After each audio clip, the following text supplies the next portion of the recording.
પાટણના ટીંબી 3 રસ્તા પાસે ગુરુ પૂર્ણિમાને લઈને સદારામ બાપુની પ્રતિમાને ફૂલહારથી શણગારવામાં આવ્યા હતા. ગુરુજીના દર્શન કર્યા હતા.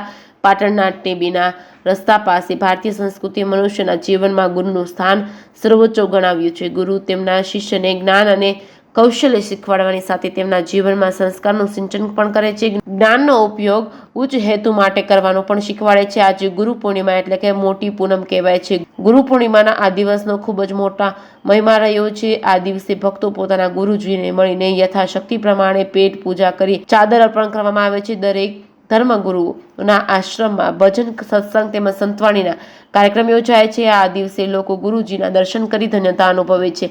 આજે પાટણ ખાતે આવેલા ડીસા બાજુથી પાટણમાં પ્રવેશતા પહેલા 3 રસ્તા, જેને ટીંબી 3 રસ્તાના નામે ઓળખવામાં આવતા હોય છે, પરંતુ ઠાકોર સમાજના સંત કે જેમણે લોકોને વ્યસન મુક્ત કરવા માટે પોતાની આખી જિંદગી બતાવી છે અને એનું પરિણામ પણ ખૂબ જ સારું મળ્યું છે અને 18 આલમ પોતાના ગુરુ માને એવા સંત સદારામ બાપુની પ્રતિમાનું અનાવરણ કર્યા પછી આજે 3 રસ્તાને લોકો સદારામ ચોક તરીકે ઓળખાય છે. અને આજના આ પવિત્ર દિવસે ગુજરાત ભાજપના પ્રદેશ ઉપાધ્યક્ષ નંદાજી ઠાકોર તેમજ ધનાવાડાના સરપંચ ઠાકોર જગસી બાપુ તથા ધનાવાડાના દૂધ ડેરીના મંત્રી જયંતિભાઈ ઠાકોર, પાટણ શહેરના ઠાકોર સેનાના પ્રભારી અશોકભાઈ ઠાકોર, પાટણ શહેર ઠાકોર સેનાના ઉપપ્રમુખ નટવરજી ઠાકોર દ્વારા પુષ્પમાળા પહેરાવી ધન્યતા અનુભવી હતી.